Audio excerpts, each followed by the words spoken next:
ପୃଥିବୀରେ ସତୀ ନାରୀ କିଏ?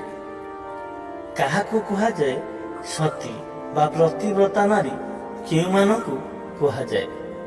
ହଁ ଦର୍ଶକ ବନ୍ଧୁ, ଆଜି ଆପଣଙ୍କ ପାଖରେ ମୁଁ ଏମିତି ଏକ ରହସ୍ୟମୟ କଥା କହିବାକୁ ଯାଉଛି, ଆପଣମାନେ ଶୁଣିଲେ ଆଶ୍ଚର୍ଯ୍ୟ ହୋଇଯିବେ।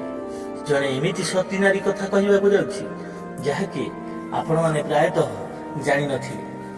ଇଏ ପୁରାଣର ରହସ୍ୟମୟ ତଥ୍ୟ ଅଟେ। ଦର୍ଶକ ବନ୍ଧୁ, ଆମେ ପ୍ରକୃତରେ ଆମ ପୃଥିବୀରେ ଯେତେ ମା ମାନେ ଅଛନ୍ତି ସମସ୍ତେ ନିଜକୁ ନିଜେ ସତୀ ବୋଲି ଭାବନ୍ତି ଏବଂ ଭାବିବାଟା ମଧ୍ୟ ସ୍ୱାଭାବିକ।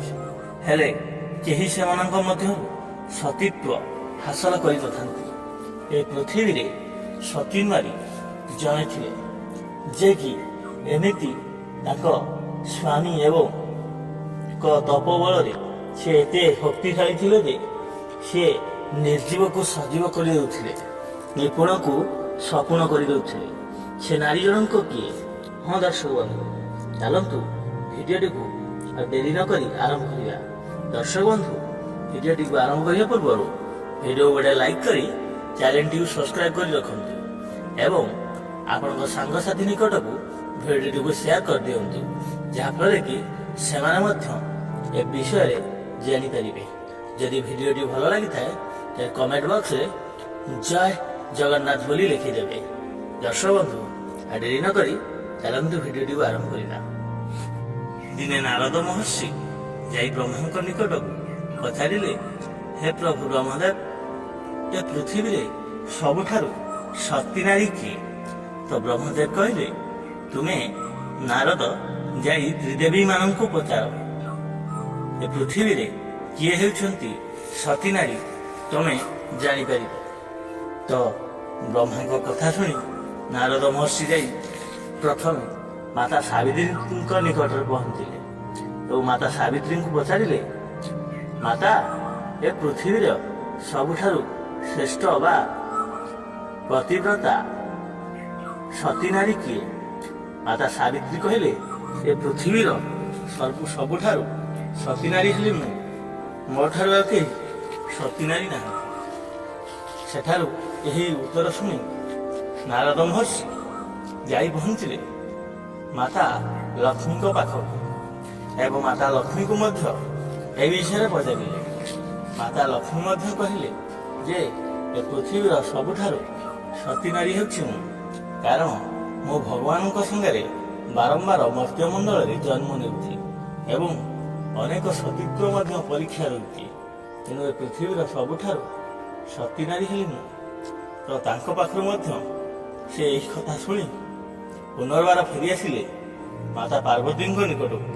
ମାତା ପାର୍ବତୀଙ୍କୁ ମଧ୍ୟ ଏହି କଥା ପଚାରିଲେ, କିନ୍ତୁ ମାତା ପାର୍ବତୀ କହିଲେ, ଏ ପୃଥିବୀର ସବୁଠାରୁ ଶ୍ରେଷ୍ଠ ନାରୀ ବା ପ୍ରତିବ୍ରତା ସତୀ ନାରୀ ହେଉଛି ମୁଁ, କାରଣ ମୁଁ ଭଗବାନ ଶିବଙ୍କୁ ଅନେକ ତପ କରି ପାଇଛି। ତ ଏହାପରେ ନାରଦ ମହର୍ଷି ଯାଇ ବ୍ରହ୍ମାଙ୍କ ନିକଟରେ ପହଞ୍ଚିଲେ ଏବଂ ତାଙ୍କୁ କହିଲେ, ପ୍ରଭୁ, ମାତା ସାବିତ୍ରୀ କହିଲେ ସିଏ ସତୀ, ମାତା ଲକ୍ଷ୍ମୀ କହିଲେ ସିଏ ସତୀ ଏବଂ ମାତା ପାର୍ବତୀ ମଧ୍ୟ କହିଲେ ସିଏ ପୃଥିବୀର ସର୍ବଶ୍ରେଷ୍ଠ ସତୀ ନାରୀ। ତ ଏମାନଙ୍କ ମଧ୍ୟରୁ ସତୀ ନାରୀ କିଏ?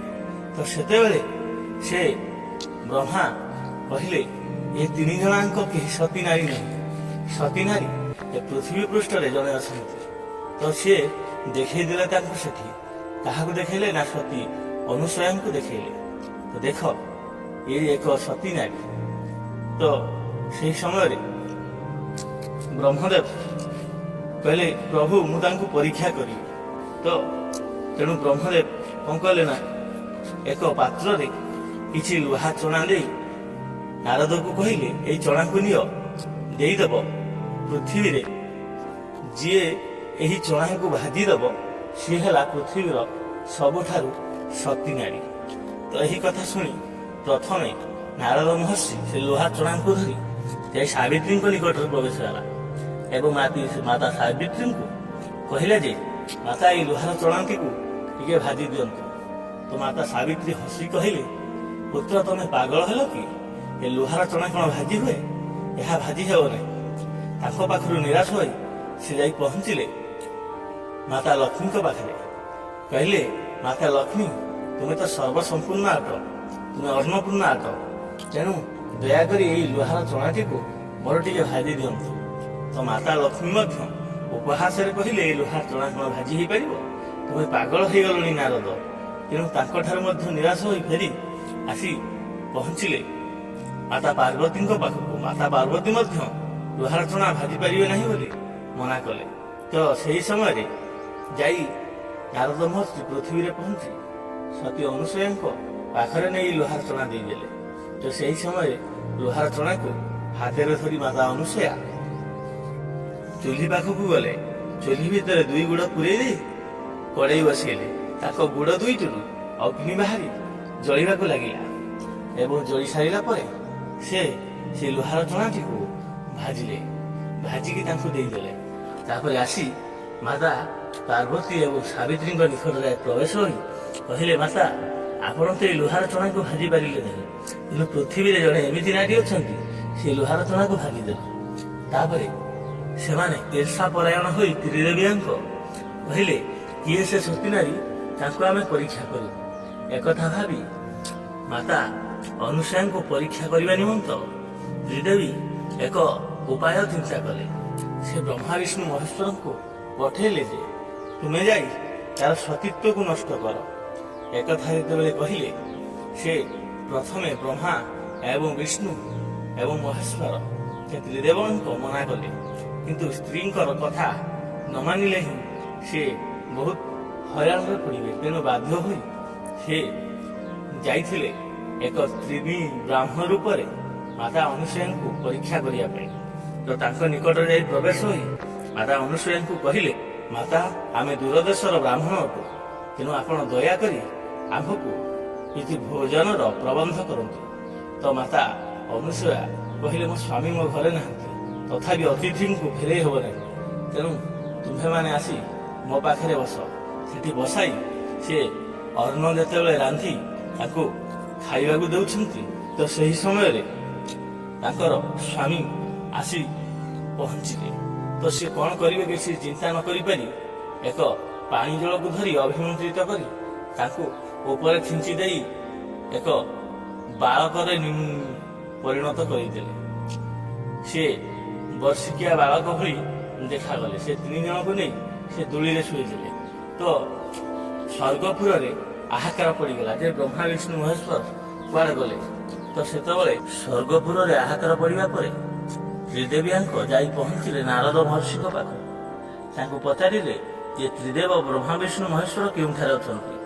ତ ନାରଦ ମହର୍ଷି ହସି କହିଲେ, ମାତା, ତୁମେ ପରା ସତୀ ଅନୁସୂୟାଙ୍କୁ ପରୀକ୍ଷା କରିବା ପାଇଁ ପ୍ରଭୁମାନଙ୍କୁ ପଠେଇଛନ୍ତି, ସେମାନେ ସେଠାରେ ଅଛନ୍ତି। ତ ସଙ୍ଗେ ସଙ୍ଗେ ନାରଦ ମହର୍ଷିକୁ ସଙ୍ଗତରେ ନେଇ ତ୍ରିଦେବୀ ଯାଇ ପହଞ୍ଚିଲେ ଅନୁସୂୟାଙ୍କ କୁଡ଼ିଆ ନିକଟରେ। ମାତା ଅନୁସୂୟାଙ୍କୁ କହିଲେ, ତୁମ ନିକଟକୁ ଆମର 3 ସ୍ୱାମୀ ଆସିଥିଲେ, ତ ତୁମେ ତାଙ୍କୁ କେଉଁଠାରେ ରଖିଛ ଆମକୁ ଦିଅ। ତ ସେହି ସମୟରେ ମାତା ଅନୁସୂୟା କହିଲେ, ମୋ ପାଖକୁ ତୁମର କିଏ କିଏ ସ୍ୱାମୀ ଆସିଥିଲେ ଆମେମାନେ ଜାଣିନାହୁଁ। ମୋ ପାଖକୁ 3 ଜଣ ବ୍ରାହ୍ମଣ ଆସିଥିଲେ, ତ ମୁଁ ତାଙ୍କୁ 3ଟି ଛୁଆ ରୂପରେ ପରିଣତ କରିଦେଇଛି। ତୁମେ ତ ସ୍ୱର୍ଗର ଦେବୀମାନେ, ତୁମେ ତ ସ୍ୱର୍ଗର ସତୀମାନେ, ତ ତୁମେ ଦୟାକରି ତୁମର ସ୍ୱାମୀମାନଙ୍କୁ ନିଜେ ଚିହ୍ନି ଧରିନିଅ। ତ ଏହି ସମୟରେ ତାଙ୍କ କଥା ଶୁଣି ଲକ୍ଷ୍ମୀ ଧରିଲେ ବ୍ରହ୍ମାକୁ ଏବଂ ପାର୍ବତୀ ଧରିଲେ ବିଷ୍ଣୁଙ୍କୁ ଏବଂ ସାବିତ୍ରୀ ଧରିଲେ ଶିବଙ୍କୁ। ସେ ଧରିଲା ସମୟରେ ମାତା ଅନୁସୂୟା ଏକ ପାଣି ଅଭିମନ୍ତ୍ରିତ କରି ପୁନର୍ବାର ତାଙ୍କ ଉପରେ ଛିଞ୍ଚିଦେଲେ।